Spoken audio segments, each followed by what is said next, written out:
Hello everyone, all 22 and a few film review, giving you guys the next episode of Draft Wraps, my draft class analysis series where we dive deep in all 32 classes, giving you guys grades and, like I said, analysis based upon how I feel of every pick, where they were taken positionally, where they were taken according to my big board, are they scheme fit, what is their kind of projection for starting, their projection for an immediate role, all that good stuff. So if you're interested in learning more about the Dolphins class or any of the other 31 classes, make sure you stick around as we get through every class here. Like I said, we're going to be talking about the Dolphins today, my 23rd overall class, coming at you with a B grade, a 3.02 for 1667.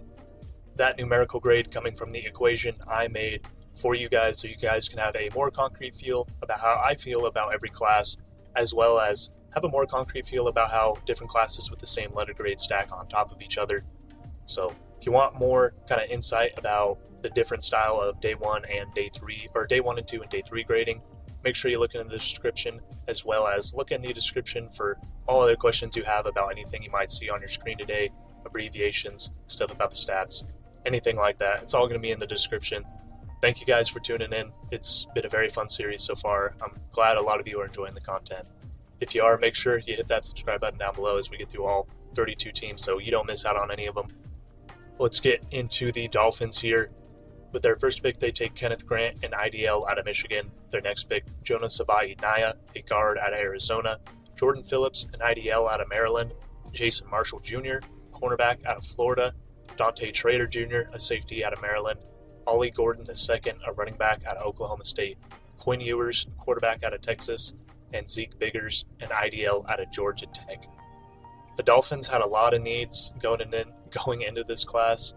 That offensive line has been pretty rough for them as of late. They lost basically everyone that was on their interior defensive line. They only had like 3 bodies on the roster going into the draft.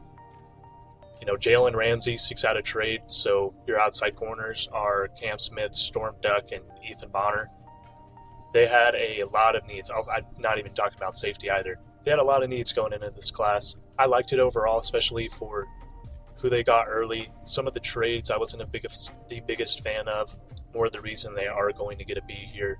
But I like this class overall. It's going to give them a lot of impact in the trenches in year 1, and hopefully some of these later picks can develop for them and turn into something. Their first pick, Kenneth Grant, an IDL out of Michigan, taken with the 13th pick, no trade compensation here. They sat and picked. I gave this an A-. I really wanted them to go interior defensive line, and I'm glad they did. Now, I did have Walter Nolan and Derek Harmon rated above Kenneth Grant, but in terms of true noses, he is my best true nose on the board, so I do like this for them. Also, considering the fact that he is pretty versatile, he moves around a lot better than that 7.18 RAS might indicate. Not an all-world athlete, but someone you can move around the line. If they wanted to go with more of a true nose later in this class, like we'll get to later in this class, then they can move him out to a, more of a 3-tech spot or 4-eye or, a 2-eye, somewhere in that range. He's still going to be comfortable playing that to me. I like this a lot for them. Like I said, number 34 on my big board, the second IDL taken off the board, my 4th ranked one. So it's going to get an A- just because of that little bit of disparity in value, but I still really, really like the pick for them. The 6'4", 331-pound interior D lineman, going to be 22 in the middle of the season. Like I said, 7.18 RAS, but moves very well for someone this big. Had 3 sacks, 3 hurries, 6.5 TFLs, 32 tackles, and 5 PBUs on the season. Was a 2024 third-team All-American and a second-team Big Ten selection. Very, very nice player. Going to help them immediately.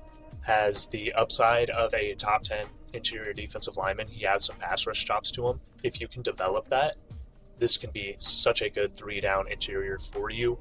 Now, right away, might not be the most impactful on pass rush snaps, might be more of a pocket pusher year 1, but it's going to be very, very good for you in early downs.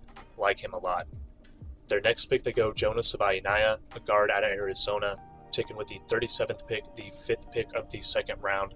They traded up from 48 to get him, sending over 98 and 135 to the Raiders for 37 and 143. I viewed Jonah Savaiinaya as more of a back end of the second if you wanted him, kind of early third true value type player Now, in this class, where the interior line starts to kind of thin out after the kind of first round, I understand wanting to trade up for him. If you wait till the third, you're probably not going to be able to get him. But I don't love this trade because I think they could have waited till 48 to get him. Now, there's no guarantees, but when you look at who was drafted after him into what team, Travion Henderson to the Bears. Why am I blanking already? Travion Henderson to the Patriots, that's why. Luther Burden to the Bears, sorry. Tyler Shook to the Saints. Then you have TJ Sanders to the Bills, who the Bills traded up to get. Then at 42, Mason Taylor to the Jets. Then Alfred Collins to the 49ers. And then Donovan Ezaraku to the Cowboys. JT Tuimoloau to the Colts.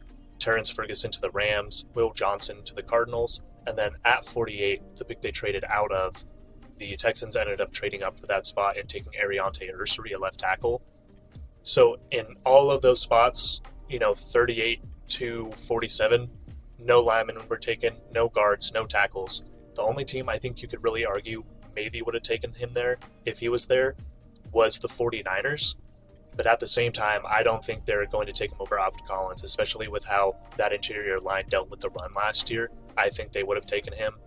The Bears are 100% going to take Luther Burden in that spot. I don't think they were going to take Jonah, especially because he isn't the best scheme fit for them.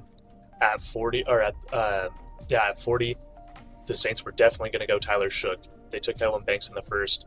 Derek Carr retires. They're 100% going to take Tyler Shook here. At 41, the Bills traded up for TJ Sanders, so regardless who was there, that was probably going to be TJ Sanders. 42, the Jets took Mason Taylor. They took Fashanu Fashanu was last year. They took Armand Membu in the first round. I think they were 100% going tight end here with Mason Taylor on the board. At 43, like we said, Alfred Collins, maybe this is the spot you're trying to trade in front of. But again, I'm not 100% convinced they would have taken him here. They didn't choose to take line for a long time in this class. So, like I said, not very convinced. 44 with the Cowboys, they take an edge. They took a guard in the first round. They definitely weren't going to take him here. Maybe you argue the Colts because they lost Will Fries, but I don't think he's the best scheme fit for the Colts. And they took edge here. JT Tuimoloau, who went earlier than I thought he was going to. So I think they really liked him, and they were probably going to bring him in regardless. 46, the Rams traded back and then took a tight end. I don't think they were taking guard in this spot. I think this was going to be a defensive player or, a skill position. So that makes sense for this pick for them. And then the Cardinals at 47, interior line may be in need for them, but they go Will Johnson here. That value, I don't think they would have taken Jonah at that spot. That was Will Johnson 100% to me, especially with how much they needed corner help in that room. So again, not a guarantee he would have fell to 48, but when you look at who went after him and to what teams, I don't think you needed to trade up to 37. You might even just move up a couple picks, maybe if it's just in front of the 49ers or maybe if it's just in front of the Cardinals. This team, like I said, has a ton of holes. They needed all the swings they can get. They need all the players that can come in and help them day one that they can get. Trading away 98 really hurts. Really, really hurts. Maybe at 48, you wait till you get Jonah Savaiinai or you take the best interior lineman available. Then you can take a corner or a safety that really helps you with 98. Or maybe you get another really good interior defensive lineman in that spot. It's a B plus for me. Again, a quintessential scheme fit for them. This guy is a full-size guard, 6'4", 324, super insane mover on tape, just gets off the ball, very quick feet, marries his hands with his feet well. You see the 9.84 RAS. Very, very, very good mover. Needs to work a little bit on moving people in terms of base blocks and down blocks, but getting into this game where it's going to be a lot of reaches, a lot of cutoffs, a lot of combos, they're putting him in the best situation for his needs, and a lot of the things that kind of hold him back on tape are going to be mitigated in this scheme. Love it for them. Again, 74 on my big board. My 5th overall interior lineman. He was taken as the 4th interior lineman. So in terms of true big board, again, this was early for me in terms of who's left on the board. I understand him going in the 2nd, but still at this spot, I think it was early, and I don't think the teams after you were probably going to take him. A very, very good player still, very high upside type guy. Had on 478 pass blocks, had 4 sacks, 2 hits, and 9 hurries in his 3 years of starting at Arizona. He was an honorable mention all 3 years, his first 2 years being in the Pac-12, and then this last year then moving over to the Big 12. So 3-year honorable mention. Has starts at left tackle, and right guard. I think he profiles the best as a guard. Coming into this team, I think he's going to compete and most likely win one of those guard spots, especially taken at the spot, them trading up for him. Your interior line's probably going to be looking like James Daniels and Jonah Savaiinaya starting at those interior spots. However, what side do you want to put those two guys on? A B+ for me again. Quintessential scheme fit. Absolutely love the player, just not at this spot. I think he fills a big need for them. Would be more of an A- if they, or A- or an A if they sat at 48. But this team, like I said, needed swings, man. They need swings. They need bodies that help them right now at a multitude of positions. So trading up that many picks is just rough in my opinion. Their next spot, they go Jordan Phillips, an IDL out of Maryland, taken with the 5th pick of the 5th round, pick 143. Again, they got this from the Jonah Savaiinaya trade up, trading 48, 98, and 135 to get back 37 and 143. I like this a lot for them. They absolutely need to double up on interior line. Now, would I like them to maybe address corner or safety, either one of those positions before they double it up? Yes, but I think this is great value. I think Jordan Phillips was a very back-end compensatory pick on the 3rd round or a 4th round type guy. The fact that you're able to get him at the top of the 5th, also considering he's going to a line where he's probably going to compete and win a starting job right away, I would expect him and Benito Jones to compete for a starting spot. And Jordan Phillips is so good on early downs and has such flashes of explosiveness that I think he can win that job in year 1. I wouldn't be surprised at all. A 6'2", 312 pound interior defensive lineman, only going to be 21 throughout the entire season, a younger player at a 6.77 RAS score. I think that's held down by the fact that he is 312. 6'2" for an interior lineman isn't like the tallest either, so his height weight is going to bring him down a tiny bit. Also didn't run a 40, and that's where you see most of his explosion is in his get-off, so I think he would have had a really nasty 10-yard split. So that would have boosted up his RAS a lot more. A very solid mover, not an overworldly athlete, but very, very nice straight line get-off. He's very explosive off the ball. Like I said, an early down type guy, but has flashes of explosiveness. Doesn't have the stats to back it up. 0 sacks, only 2 hurries. But if you can get this guy to reach his ceiling, again, can be a very, very solid 3-down player for you. Just needs to work on his technical tool belt in terms of his hand usage, his path, his actual plan of what moves he's using, not just exploding off the ball and trying to land hands and throw people. But I like this a lot for them. Again, an I love it pick. As we get into our day 3 grades here, like I said, are going to be a little bit different. And I love it, and I like it. I see the vision, or an I don't get it. I will be kind of describing why I love it, I like it, I see the vision, or kind of all that stuff throughout the day 3 picks. But if you want a more kind of concrete kind of description, look in the description, as I have, definitions for all those down there. Again, I love it. I think he's going to come in and compete right away for a starting job. I think he's a high upside player that is great value for the 5th round. He's going to a team that desperately needs a double up at the position. I love this for them. Again, maybe would have liked them to go corner or safety here, but at the same time, I think Jordan Phillips is probably a better or a higher upside player than most of the corners you're going to be able to get at this spot. It's tough, with the trade down, like I said, or with the trade up for Jonah, it just really hurts this team's ability to get guys to compete right now. Their next pick, they go Jason Marshall Jr., cornerback out of Florida, with the 150th pick, the 13th pick of the 5th round. This got an I see the vision. Like I said, they desperately need corner, and I like them taking corner because he's probably going to come in and compete for a starting job right away, if not significant snaps right away. Now, this is a guy that has a high ceiling as a 6 foot, 194-pound corner, a very nice tester with a 9.43 RAS. Ran like a 4.49, so not absolutely burning speed, but, more closer to a full-sized, pretty nicely athletic corner. So I see the upside. This gets an I see the vision just because they need dudes that could help them right now and Jason Marshall Jr. is much more of a project-type corner to me. If you're trusting him to play significant snaps in year one, I'm very, very nervous for this team. I think there was just a number of bodies that either matched his athletic upside or just much better, or a mix of both right now for them. Talk about Denzel Burke, similar athlete, I think was probably better day one. Bilal Cohn, better athlete, and I think is better day one. Dorian Strong might not be the athlete, but I think is much better day one. Even Kobe Bryant, who went undrafted, was shocked to see him go undrafted. I think he's a much better day one player. Definitely not the athlete, but he is a project style pick, and for a team that really needs people that could at least do something for them right now.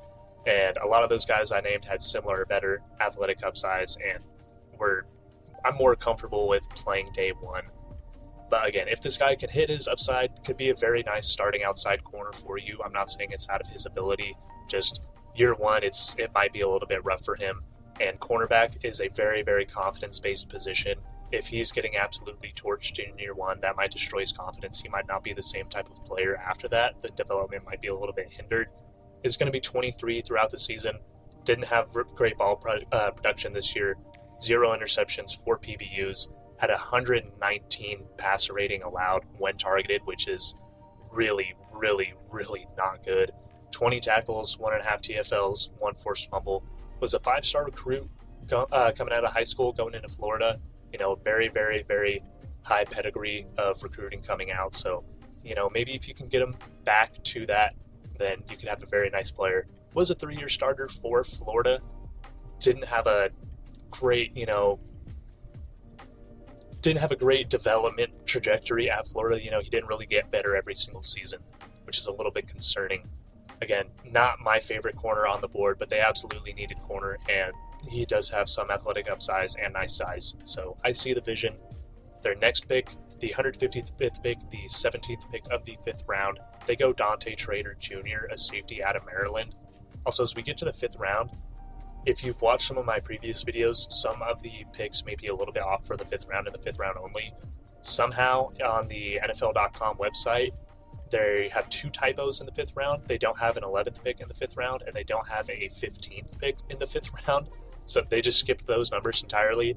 So some of the later 5th round picks in previous videos might be 1 or 2 selection spots off. It's not a big deal at all, but I just wanted to point it out for continuity in case anyone that's kind of a recurring viewer gets a little bit confused.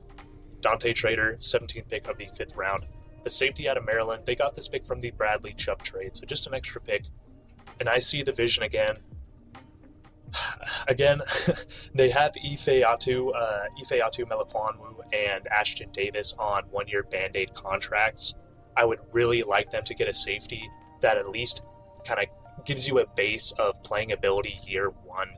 And I think there was a lot better safeties to do that than Dante Trader. I think who, again, is a little bit more of a project, maybe more of a special teamer. Also doesn't have great athleticism or size. So when you talk about safeties left on the board, I think Jalen Reed is a better day one safety, better size, better athleticism. Marquez Siegel, much higher athletic upside. Keaton Crawford, much higher athletic upside. Similar kind of day one ability.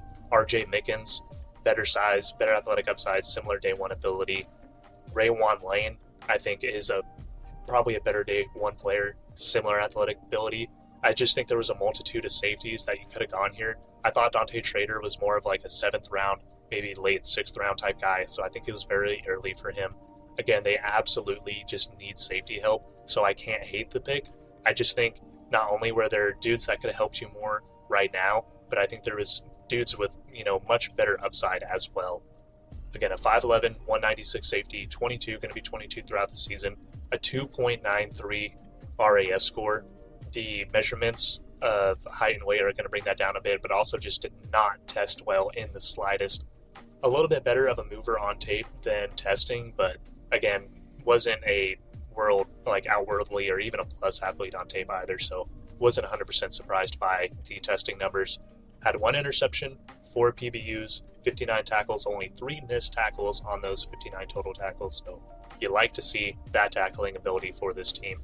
Was a 2024 Big Ten honorable mention, a 3-year starter, also a 3rd-team All-American lacrosse player at Maryland in 2023. So very interesting. You like to see the dual sport kind of athleticism and ability. Hopefully he can translate some of his expertise in the cross over to some of his safety play. Not very, knowledgeable on the cross, so I'm not going to tell you 100% how those skills are going to translate, but teams like to draft multiple sport athletes because a lot of times when you can translate things that make sense to you in other sports to your game in football, it only helps you out and understand the game better, understand movement better, understand bodies better. So you like to see that, but again, I see the vision. I just think there was better safeties on the board for them, either better day one or higher athletic upside or a mix of both. Their next pick, they go Ollie Gordon with the 179th pick, the third round of the, the third pick of the 6th round, a running back out of Oklahoma State. Sorry, they sent pick 116 and 224 over to the Texans for 179 and a 2026 third. So they're getting this from a fat trade back with the Texans, which I like a lot. This got an I see the vision. Now, I like Ollie Gordon. I think this is around his value. I think he is a good scheme fit for them, especially more of a short yardage and kind of more of a bruiser style back for them for the goal line, stuff like that. For any other team, I should talk about who's on their roster. Devon Achane, as you know, Jalen Wright, who they took last year, and then they just signed Alexander Madison in the offseason. So he's being drafted as more of their 4th running back. For almost any other team, this would be an I don't get it, because he would have such an uphill battle just to make the roster. He would be fighting with Alexander Madison, who's not a bad short yardage back, especially for this style of scheme. He's got familiarity with it being with the Vikings for so long. Even though he was just with the Raiders, he was with the Vikings for a long time before that. The Dolphins actually rostered 5 true running backs last year. So I don't really think he's in threat to not make the roster. I feel very comfortable about him making the roster, and that's why I see it's an I see the vision pick. Now, it's an I see the vision because there are some backs I liked better on the board. You talk about Damian Martinez. I'm not going to get into every single one of them because it's a little bit cherry picking, especially for their style of scheme and just getting their 4th overall back in general. Now, they do have some other needs that I would have liked them to double up at, other than getting just your 4th overall running back. But this is a guy who last year, before 2024, led the FBS in rushing yards, was a first-team All-American, won the Doan Walker for the top RB in the nation, was looking like a lock at a first-round pick. Did not look the same at all this season, and he had a DUI charge after the year, or is it before or during 2024? I shouldn't say after the year. So he's going to fall for those reasons. Again, just didn't look the same, but I think he's going to compete for Alexander Madison for those early down or not early down, but short yardage / goal line situation snaps. I think he makes the team because of how many running backs they usually roster. So it's not a bad pick at all. Just, again, you're taking a 4th running back when you have a lot of holes on your team that you can kind of double up on or still kind of need a hit. Don't know if he's going to get a ton of playing time. If he doesn't beat out Alexander Madison, he's probably not going to get a lot of, any at all snaps this season. But a high upside player, not a bad pick. I liked a few other running backs more at this spot, but fits their scheme. Again, not terrible. I see the vision. Their next pick, the 231st pick, the 15th pick of the 7th round, they go with Quinn Ewers, a quarterback out of Texas. No trade compensation on this one. They just sat and picked here. I like this for them, honestly. I know they just signed Zach Wilson, but honestly, I think there's a non-zero chance that Quinn Ewers comes in and kind of takes that job. And even if he doesn't, it's a 7th round pick on a guy who I think could have honestly went a lot earlier than the 7th. I'm not saying he's like a round 3 or 4 guy, but I could have definitely seen him going 5, 6, especially with some of the names that came off before him. He was the 2nd to last quarterback taken in the draft. So in that sense, I think it's great value for him. And even if he doesn't win that job, you can still stick him as your 3rd quarterback who doesn't take up one of your active 46 roster spots on game day. You need 3 quarterbacks on this team, considering Tua's health the past few seasons. You cannot count on him to, stay and play 100% in your game. So you need 3 quarterbacks on your roster. Getting Quinn Ewers in the 7th, I like it a lot. I think that's great value. And even if you do flex him out to your practice squad for a week, I'm not 100% sure that this is someone that would absolutely get snaked up off of a practice squad right away, especially if teams weren't comfortable with drafting him in the first 6 rounds. So I think this is a great pick for them. I like it a lot. Not and I love it. I don't think it's like a certified steal. I don't think he immediately comes in at QB2. He's going to have to fight for that role, but I think it's still just a very, very solid pick. A 6'2", 214-pound quarterback, going to be 22 throughout the season. Had 33 total touchdowns this last season in college, 12 interceptions, which wasn't great. 65.8% completion percentage, had 3,472 yards passing, 7.8 yards per attempt, and a 101.5 passer rating. So again, not bad production, a lot of interceptions. No, definitely did not have the year everyone was expecting him to. Was a 3-year starter at Texas. Everyone kind of expected him to take the next jump up after the last 2 years, and it just kind of never really happened. Unfortunate for him. He has a lot of things to work on, but still has a pretty solid arm. He has a pedigree of starting a lot of years in good conferences. Was a 2024 second-team SEC selection. It's not like he's never going to be a good quarterback in the league. He's got a lot of things to develop and get better at if he wants to be. I think he's going to a good place for him, and again, I just like the pick. I think it's very solid. The next pick, 253rd pick in the draft, to pick 37 of the 7th round, the very back end of the 7th round. They go Zeke Biggers, an IDL out of Georgia Tech.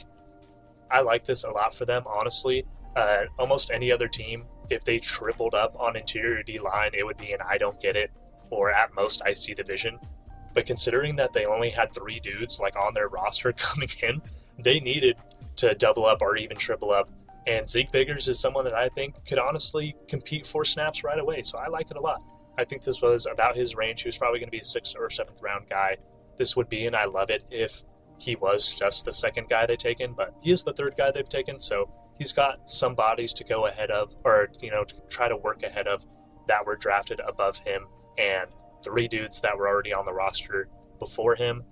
But again, I think this is someone who's probably going to compete for some snaps this year. Even if it's not a starting role, even if it's not significant snaps, he's going to get some snaps this year. I wouldn't be surprised at all. A 6'5.5", 321-pound interior, going to be 22 throughout the season. 8.21 RAS, so some solid testing despite the despite being that big. 6'5.5", 321. Not the best production this year with 1 sack, 1 hurry, 3.5 TFLs, 23 tackles, but this guy gets his hands up in the air, man. 3 PBUs this season, 2 blocked kicks this season, and 4 blocked kicks over his last 3 years at Georgia Tech. This guy gets his hands up on the ball from the line. He sees through the line very well. I like this a lot for them in the 7th round. Even if he doesn't get a ton of snaps, this guy should be put on the field goal block unit immediately. So I like it for them. Like I said, they needed to double up or even triple up on IDL in this class. This is a very big, decently athletic guy. If he hits his upside, this can be a 3-down guy for you. Now, is he going to do that year 1? Probably not. Is he going to have to take a few years before he's probably getting a ton of snaps because there's 2 guys drafted before him in this class? Probably, but he's still going to rotate. He's still got athletic upside. He's still going to be good on special teams. I like him a lot. A 2-time ACC honorable mention in his 2 years starting at Georgia Tech. I like him, man. I think this was a very solid class. Just towards the middle of it, they kind of lost me. I love their top 2 picks. I don't love the trade up, and that's going to kind of bring that grade down on Jonas Savaiinaya. But I like what they did at the back end, bringing in Ken Ewers, bringing in Zeke Biggers. I even sort of like Ollie Gordon. Would like it a lot better if they didn't have Alexander Madison signed to a deal this offseason. But Jason Marshall, Dante Trader just kind of lost me in the middle of it. That's going to bring down this class's grade a lot. Those guys still are going to compete for starting spots this year, and I could, eat my words. Those guys could be pretty solid rookies in year 1, but I think it's going to be a really bumpy road for those guys year 1. I expect Kenneth Grant, Jonas Savaiinaya, Jordan Phillips to give a lot of impact in year 1 and down the line. I like those guys a ton. I think Ollie Gordon, if he doesn't play a lot year 1, is probably going to be your short yardage back of the future on this team. Quinn Ewers, probably your backup of the future. I don't hate that at all. Zeke Biggers, going to be a rotational guy for you and has the upside to be kind of one of your starting 3, depending on who you let, who you keep go, how guys develop in that room. So very, very solid class. Again, a B for me, a 3.24, 667. My 23rd overall class, not a bad class at all. Just like I said, they needed swings, man. They really needed swings. They needed guys that could come in and help them in right away. And you traded away your highest asset picks to take a guard in the second round that I think you could have waited to take. I don't think you needed to trade up for him. So that kind of hurts the overall grade of this draft, but still a very good draft, going to be very impactful year one, and hopefully some of these late round picks will help impact down the line. We'll see. This is going to be a very interesting one to come back to, but if you made it this far, thank you guys. I really appreciate it. If you want to listen to me ramble about the Dolphins this long, it makes me happy you made it this far. Please let me know what you think, where you agree, where you disagree, your thoughts on the Dolphins class, your thoughts on my analysis, and just anything you're seeing up on your board in general. I really appreciate all the feedback. It means all the world to me to see people watching this stuff. So thank you guys. I really do appreciate it, and I hope you have a great day.